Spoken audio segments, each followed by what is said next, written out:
Este proyecto, a su vez, hunde sus raíces también en una tarea en la que había participado fuertemente el profesor Mayer con la profesora Ada Pellegrini de Brasil, y esto es el denominado Código Modelo para Iberoamérica, en el que se trabajara desde el Instituto Iberoamericano de Derecho Procesal y que proyectara y marcara las líneas esenciales de lo que iba a ser la reforma de todos los códigos procesales penales en América Latina. Y este proyecto para el orden nacional y federal fue presentado en el año 1986, pero más allá de sus bondades y de todo lo que ha significado luego en el movimiento de reforma en las provincias y de todo el estudio por el que fue acompañado, no se sancionó para el orden nacional y federal.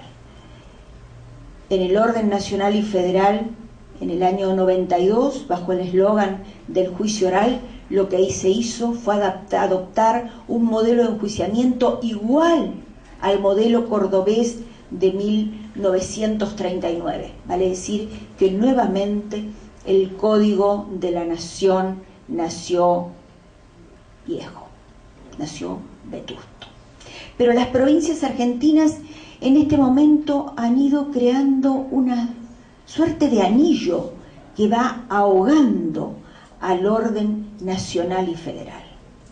Y otra vez fue la provincia de Córdoba que, tomando como modelo el proyecto del profesor Mayer del año 86, los lineamientos generales del Código Modelo, fue la provincia de Córdoba la que elaboró un nuevo proyecto de Código Procesal Penal, y mientras se estaba discutiendo este modelo en Córdoba, se produjo un accidente histórico en la provincia de Tucumán, cual fue una intervención federal, y este proyecto se convirtió en el primer código más acusatorio que hemos tenido en la República Argentina, porque dividió, separó las funciones de acusar y de juzgar. Y este fue el Código de Tucumán, que acaba de cumplir 20 años. Tiempo después, y como fruto de algunos debates, también con algunos avances, se sanciona este modelo de código en Córdoba, que es el código que luego se sanciona, términos más o menos en reglas generales, en la provincia de Catamarca, en la provincia de Chaco. ¿Y a qué responde este modelo? Yo creo que en estos últimos 25 años hubo prácticamente tres momentos. Este primer momento de ebullición de la década de los 80 y principios de los 90, donde teníamos que luchar por cosas que hoy parecen muy superadas. Teníamos que luchar porque los códigos procesales reconocieran los derechos fundamentales de los imputados. Había que definir desde cuándo se adquiría la calidad de imputado. Hoy esto nos parece muy lejano, pero no hace tanto tiempo. Y es muy importante para los jóvenes que están aquí, porque solamente desde el momento en que se adquiere la calidad de imputado se es titular de los derechos que la Constitución expresamente y ampliamente, hoy por el bloque de constitucionalidad del artículo 75, inciso 22, prevé para las personas sometidas a un juicio penal en esta calidad. Y entonces, en ese primer momento, se buscaba que el proceso penal respetara las garantías, pero que respetara las garantías con eficacia. Y al respetar las garantías, también se acentuaba la necesidad de la separación de roles y de que cada uno de los sujetos que desarrolla un poder en el proceso penal lo hiciera desde el lugar que le corresponde, con esta separación entre el acusador y quien tiene que tomar la decisión. Se reconoció también los derechos a la víctima sometida al proceso y se acentuó se acentuaron los principios del juicio oral. Algunas provincias, como Tucumán, ni siquiera tenían juicio oral a fines de los 80 y principios de los 90. Este fue un primer momento de este proceso de reforma, donde a la cola aparece también la provincia de Buenos Aires, a mi ver, con un poco más de desformalización en lo que hace a la regulación de la investigación penal preparatoria, si lo comparamos con Córdoba, sobre todo no tanto por lo que surge del Código, sino por lo que podríamos analizar de la propia Ley de Ministerio Público. Pero también se advirtió desde el principio y desde esta etapa, y lo había advertido claramente el profesor Mayer, la necesidad de adecuar las estructuras organizativas a estos nuevos códigos procesales. Y creo que una de las cosas que no hemos sabido reconocer en esta primera etapa de nuestra reforma de esta época ha sido la necesidad de acompañar los códigos procesales con estructuras organizativas idóneas, con estructuras organizativas idóneas tanto de los ministerios públicos, fiscal y de la defensa, como de las propias estructuras organizativas de los poderes judiciales. Y creo que este defecto, esta falla en la implementación, esta falta de toma de conciencia de lo que esto significaba, no permite que todavía algunos códigos nos den los resultados que estábamos esperando. Todavía nos encontramos con algunas provincias donde los fiscales vinieron a reemplazar a los jueces de instrucción y hacen lo mismo que hacían los jueces de instrucción, y entonces aquí no cambió nada porque estamos viviendo algo muy similar. Voy a volver enseguida a esta cuestión. Pero los ejes de discusión fueron variando, y de discutir acerca de los alcances de los derechos fundamentales del imputado y de la participación también de la víctima y del reconocimiento de los derechos de la víctima. Fíjense que el Código Nacional en 1992 tiene que decir que a la víctima habrá de dársele un trato digno. Esto a todo ser humano se le debe brindar un trato digno. Es un absurdo que lo tenga que decir un código procesal, pero por algo lo dicen los códigos procesales, por algo lo establecen expresamente. Los ejes de discusión fueron variando y apareció otra gran cuestión que la había señalado con toda claridad el profesor Mayer, y es la imposibilidad de que cualquier sistema de enjuiciamiento pueda absorber todos los casos. Esto del principio de legalidad o de persecución de todos los hechos que llegan al ámbito de los tribunales. Desde el principio se había advertido esta cuestión y hubo en el Congreso de la Nación muy importantes proyectos para regular el principio de oportunidad con una reforma al Código Penal. Sin embargo, lo único que se logró fue una mezquina reforma que dio lugar a la suspensión del juicio a prueba, que recién ahora, gracias a una interpretación amplia de la Corte en los casos Acosta y Lorenzo, entre otros, recién ahora ha permitido una mayor apertura para la procedencia de esta suspensión del juicio a prueba. Entonces las provincias, y esto se discutió por primera vez en el Congreso Nacional del año 99, las provincias comenzaron quizás a transgredir lo que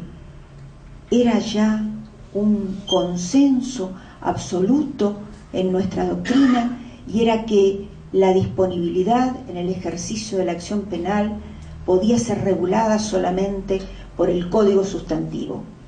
Y entonces comenzaron a debatirse proyectos donde se introduce el principio de oportunidad en los códigos procesales. El doctor Mayer no está de acuerdo con esto, y a lo mejor después en el debate les explique los fundamentos. Pero lo cierto es que la realidad de la lentitud o de la mezquindad legislativa también del Congreso de la Nación, ha hecho que las provincias desesperadas, porque no pueden juzgar todo, porque de pronto si hay mayor eficacia, mayor celeridad, si se acortan los plazos procesales en la investigación penal preparatoria, si se empieza a abreviar la investigación penal preparatoria y se llega más rápido a juicio, nos vamos a encontrar con algo que sucedió en la provincia de Buenos Aires cuando hubo instrucciones de fiscales departamentales para que solamente con 2 o 3 pruebas se elevaran las causas a juicio.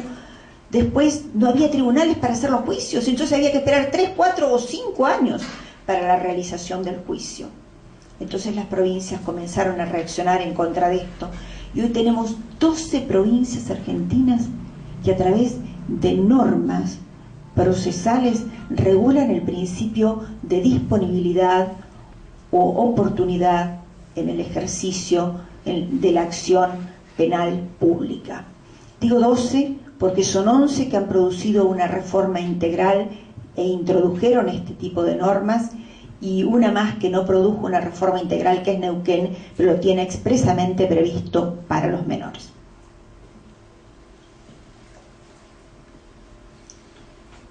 También ingresaron en la discusión otros temas: la acentuación de la necesidad de simplificar el proceso, de abreviar el proceso. Y aquí también se advirtió la necesidad de un reestudio del Instituto de las Nulidades Procesales, de la invalidación de los actos procesales, para evitar las desviaciones que muchas veces se producen en el proceso y que generan grandes dilaciones.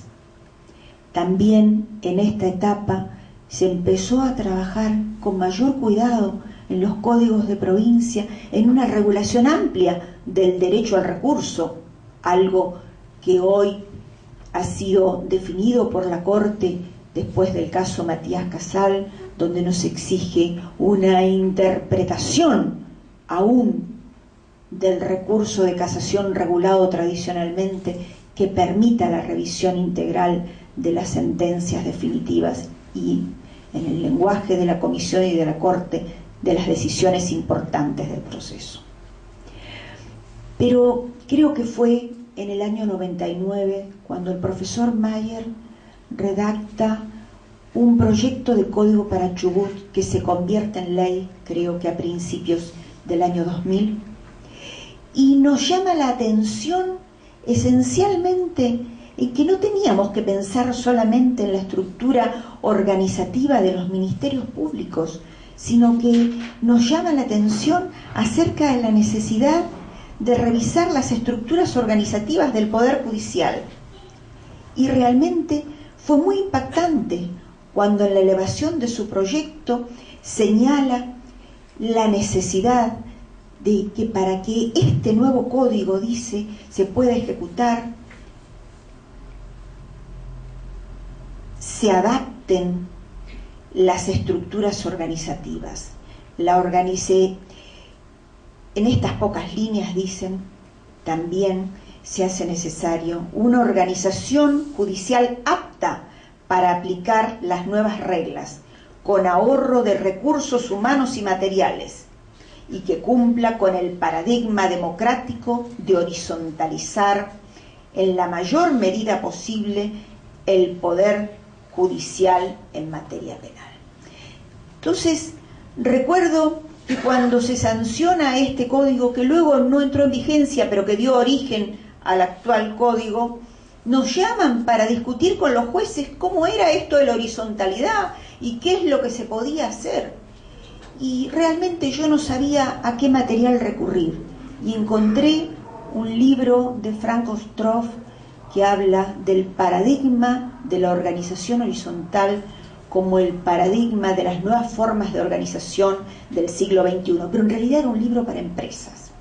Y con este libro en mano comenzamos a discutir con los jueces de Chubut, a pensar todos juntos, a ver qué significaba esto de la organización horizontal. Y allí apareció la figura de los colegios de jueces o de los pools de jueces. Y hoy tenemos 2 provincias argentinas que han flexibilizado también las estructuras organizativas de los órganos jurisdiccionales. Ya no solamente pensamos en un ministerio público que funcione como un verdadero estudio jurídico, con unidades especialmente capacitadas para enfrentar distintos tipos de criminalidad, sino que hoy también tenemos vigente en las provincias de Chubut y Santa Fe el colegio de jueces o el pool de jueces. ¿Y esto qué significa? Esto significa que en Chubut, por ejemplo, el juez natural está conformado a los fines de cumplir el rol de juez de garantías o juez de control por un cuerpo de jueces de los cuales algunos hoy están cumpliendo esa función y otros están cumpliendo la función de jueces de juicio y otros están cumpliendo luego la función de revisar las sentencias definitivas. Fíjense cuánto.